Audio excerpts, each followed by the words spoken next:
ஒரு மனமாக நம்ம இருக்கணும். ஏன்னா இண்டிவிஜுவலாக நம்ம கர்த்தருக்காக நம்ம அவருக்காக நம்ம வாழணும், அவருக்காக நம்ம கனி கொடுக்கணும் ஒரு நாள் நம்ம நினைக்கிறோம். பட் கனி கொடுக்கறதுக்கு நம்ம அக்கப்பக்கம் இருக்கிற நம்ம நேபர்ஸ் ஆகட்டும், நம்ம ஜனங்க ஆகட்டும், நம்ம கூட பிறந்தவங்க ஆகட்டும், நம்ம பசங்க ஆகட்டும், நம்ம ஹஸ்பண்ட் அண்ட் ஒய்ஃப் ஆகட்டும், நம்மளுக்கு அது அனுமதிக்கணும், விடணும்.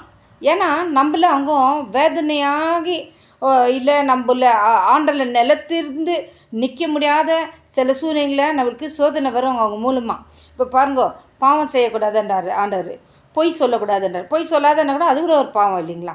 ஒரு அந்த நேரம் என்னது அவங்க நல்ல அங்கே இல்லைன்னா கூட ஆமாம் இருக்குதுன்னு சொல்லுவோம். இதெல்லாம் மனுஷனுக்கு நம்ம பயந்து தான் இருக்கிறோம். அதனால் இதுக்கெல்லாம் நம்ம அந்த அவங்கள நம்ம பாவம் செய்யறதுக்கு நம்ம விடக்கூடாது. அவங்க நேர்மையாக உண்மையாக இருக்கிறதுக்கு நம்ம அவங்களுக்கு ஒரு சான்ஸ் கொடுக்கணும்.